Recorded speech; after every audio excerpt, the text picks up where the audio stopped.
Gym में जो हम वेट उठाते हैं उससे हमारी डिस्क डिस्क मीन्स गद्दे होते हैं, हड्डी रीढ़ की हड्डी के बीच में गैप्स होते हैं जो कि एक्सरेज में दिखाई देते हैं, वो गद्दियाँ होती हैं हमारी। वो उसमें अंदर का एक पार्ट होता है, वो फटकर बाहर निकलना चालू हो जाता है, न्यूक्लियस पल्पोसस निकलता है और वो नसों पे दबाव देता है, इससे शैटका बनता है। तो जो जिस तरह से हम वेट उठा रहे हैं वो रीढ़ की हड्डी में पूरा उसे ट्रांसमिट हो जाता है। अगर हमने गलत पोस्चर में उसका वेट उठाया गया तो हमें सही तरह से ट्रेनिंग लेनी चाहिए कि हमें किस तरह से वेट लिफ्टिंग करनी है और अननेसेसरी ओवर वेट नहीं उठाना चाहिए। गिरने से क्रैक हुआ कोई भी फ्रैक्चर है उसको हमें रोकना होता है हिलने से। तो हिलने के लिए रोकने के लिए हम प्लास्टर दिया जाता है। तो जैसे आपने अभी बताया कि क्रैक है, हिले हुई नहीं है, तो उसमें ऑपरेशन की तो बात है ही नहीं, उसमें तो हमें प्लास्टर से ही इलाज होता है। हमारा नर्सिंग होम जो फैसिलिटी सुविधा हम देते हैं उसमें हमने काफ़ी अच्छा एक मॉड्यूलर ओटी बनाया हुआ है, ऑपरेशन थिएटर्स हैं, दूरबीन वाले काम विधि करने के लिए हमारे पास में सब इंस्ट्रूमेंट्स है, आर्थ्रोस्कोपी के इंस्ट्रूमेंट्स हैं, बाकी सर्जरीज ओपन और क्लोज सर्जरीज कर रहे हैं सीआर इमेज इंटेंसिफायर में और लेटेस्ट टेक्निक से काम कर रहे हैं। प्लस हम लोगों का इतना वाइड एक्सपीरियंस है, पेशेंट अपने फेथ से ही काफी पेशेंट हमसे जुड़े हुए हैं। नमस्कार दोस्तों, मैं दीपक कुमार दुबे, HBM न्यूज में आज आपका फिर से स्वागत है। जैसे कि मैंने आपसे वादा किया था कि हम फिर से एक महान हस्ती, एक नई हस्ती के साथ फिर से जुड़ेंगे आपसे, तो मैं अपने वादे के अनुसार फिर से लेके आया हूं एक बहुत ही अच्छे और बहुत ही एक्सपीरियंस डॉक्टर मनोज गर्ग, जो हड्डी रोग विशेषज्ञ हैं, जो अपना क्लिनिक चलाते हैं, जिनका अपना नर्सिंग होम है शिवम केयर सेंटर के नाम से। सर के साथ आज हम कुछ खास बातचीत करेंगे, सर से जानेंगे हड्डियों के रोगों के बारे में, उस चीजों के बारे में हम उसके लिए किस तरीके से सावधानी बरत सकते हैं। तो सर आपका बहुत बहुत स्वागत है हमारे चैनल में। Thank you for calling me. Thank you very much. सबसे पहले जानना चाहूंगा कि एक बार आप हमारे चैनल के माध्यम से अपने बारे में कुछ बताएं। मैंने जो है MBBS AMU से करा है 1996 में, 1991 बैच मेरा एंट्री है, 96 में MS ज्वाइन करा है और 2000 में MS कंप्लीट कर MS ऑर्थोपेडिक्स करके फिर मैंने अपोलो दिल्ली में रजिस्ट्रारशिप करी है, वहाँ से एक्सपीरियंस लेकर डिफरेंट तरह के काफ़ी टाइम काम करके 2001 से मैं अलीगढ़ में यहाँ पे प्रैक्टिस कर रहा हूँ। मैं सर जैसे कि मैं देख रहा हूँ कि 2001 से आप प्रैक्टिस कर रहे हैं, ऑलमोस्ट 23 साल हो चुके हैं आपको, तो 23 साल में सर बहुत पेशेंट आपके पास आते होंगे, तो अनुमान सबसे ज्यादा किस रोग के पेशेंट आपके पास आते हैं हड्डियों से रिलेटेड?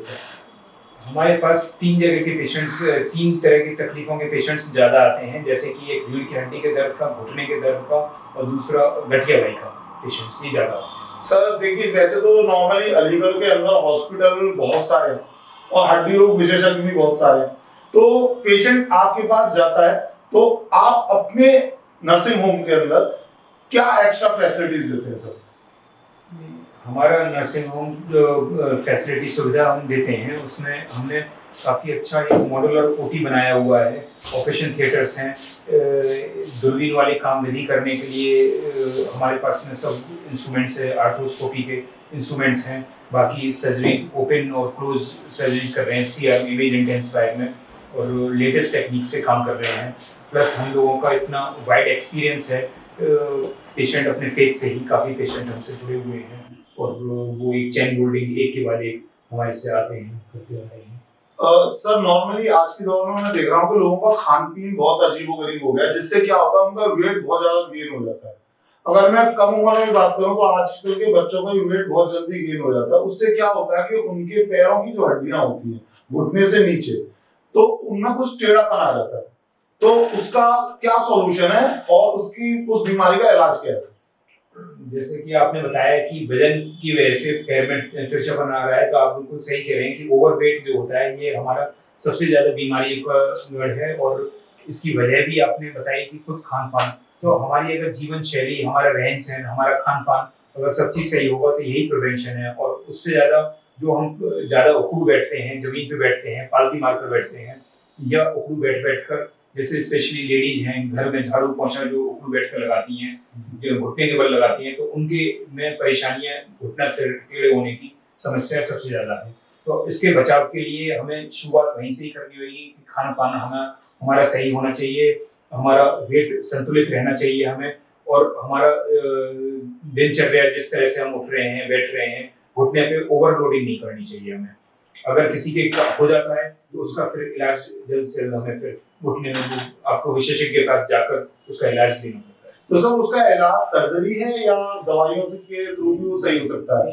इनिशियल स्टेज में तो मेडिसिन और दवाइयाँ से प्लस जो भी हमारे लाइफस्टाइल मॉडिफिकेशन है उससे हो जाता है। कुछ ग्रीसिंग्स की मेडिसिन आती हैं उसको दिया जाता है, कुछ रहने सहने का उठने बैठने के तरीके बताए जाते हैं, कभी कभार ब्रेसेस होती हैं उनको दिया जाता है, इंजेक्शंस की जरूरत होती है, कभी घुटने में इंजेक्शंस भी लगाने पड़ते हैं इसमें। और फिर एंड स्टेज में जाकर अगर परेशानियां नहीं हल होती तो घुटना का प्रत्यारोपण मीन्स घुटने बदले जाते हैं उसमें। सर एक मेरा छोटा सा सवाल है यहाँ पे कि नॉर्मली क्या होता है कि कोई बच्चा गिरा, उसके पूरी तरीके से हड्डी में फ्रैक्चर नहीं हुआ, हल्का सा बोलते हैं उसे हल्का सा बाल आ गया, तो उसके लिए ऑपरेशन है या वो दवाइयों से सही हो सकता है या उसका क्या इलाज है? गिरने से क्रैक हुआ कोई भी फ्रैक्चर है उसको हमें रोकना होता है हिलने से। हिलने के लिए रोकने के लिए हम प्लास्टर दिया जाता है। तो जैसे आपने अभी बताया कि क्रैक है, हिले हुई नहीं है, तो उसमें ऑपरेशन की तो बात है ही नहीं, उसमें तो हमें प्लास्टर से ही इलाज हो जाएगा। तो उसे नॉर्मल पोजीशन में रखकर हमें उसे प्लास्टर देना होता है और जगह जगह की हड्डियों के टाइमिंग अलग होते हैं, उस हिसाब से हम कितने ड्यूरेशन में प्लास्टर लगाते हैं, प्लास्टर देते हैं। सर एक सवाल है यहाँ पे आमतौर पर सुनने में आता है गठिया भाई, तो सर ये गठिया भाई एक्चुअल में है क्या और इसका क्या सॉल्यूशन है? गठिया जो है कई किस्म की होती है, एक कम उम्र में गठिया होती है और एक अधेड़ उम्र में गठिया होती है। तो जो कम उम्र में होती है वो 20 से 30 साल की एज में ही प्रेजेंट करती है, कई सारे जोड़ों में होती है और उसमें सूजनें आनी चालू हो जाती हैं और सुबह उठकर आदमी की बॉडी का अकड़न बढ़ती है जो कि 1 से 2 घंटे ले जाती है। जैसे जैसे दिन चलता है या हाथ पैर हम चलाते हैं तब उसके बाद में उसके मूवमेंट्स बेटर हो जाते हैं और कम होता है। जैसे इन्फ्लेमेटरी आर्थराइटिस या रूमेटॉइड आर्थराइटिस आ जाता है।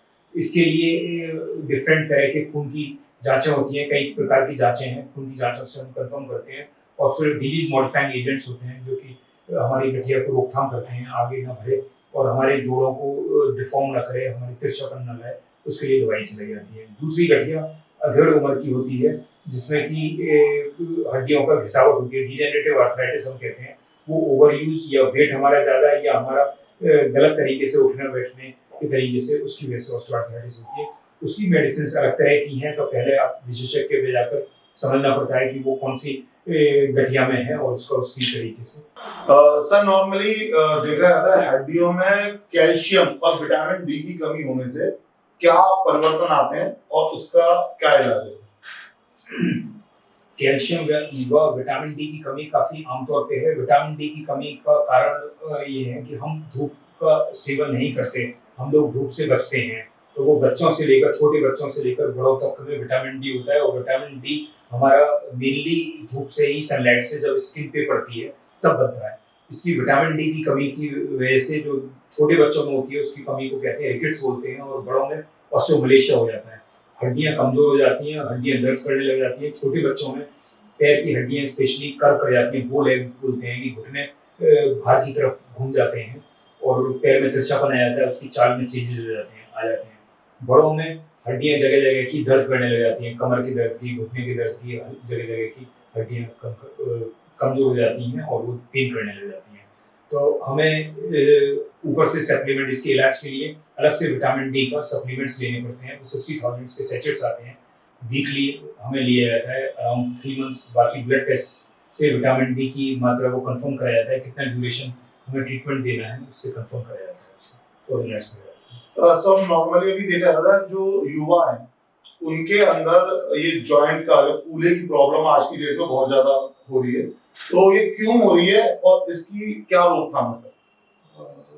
युवा एज में कूल्हे के दर्द का सबसे कॉमन कारण होता है एवीएन, एवेस्कुलर नेक्रोसिस, और इसकी वजह हमारी जीवन शैली है और सबसे ज़्यादा उसमें होता है धूम्रपान या मदिरा लेना, एल्कोहल और स्मोकिंग, या कोई आपका सांस का मरीज है जो कि स्टेरॉइड पे है, पहले से ही लंबे टाइम स्टेरॉइड ले रहा है, या किसी वजह से कुछ ड्रग्स का सेवन कर रहा है जो अपने नशीले पदार्थ ले रहा है, उसमें हमारे कूल्हे की ब्लड सप्लाई कम हो जाती है और धीरे धीरे कूल्हा की हड्डी जो कि हेड ऑफ फीमर कहते हैं वो सिकुड़ने लग जाता है, तो उसमें इरेगुलरिटी आ जाती है, वो दर्द करता है।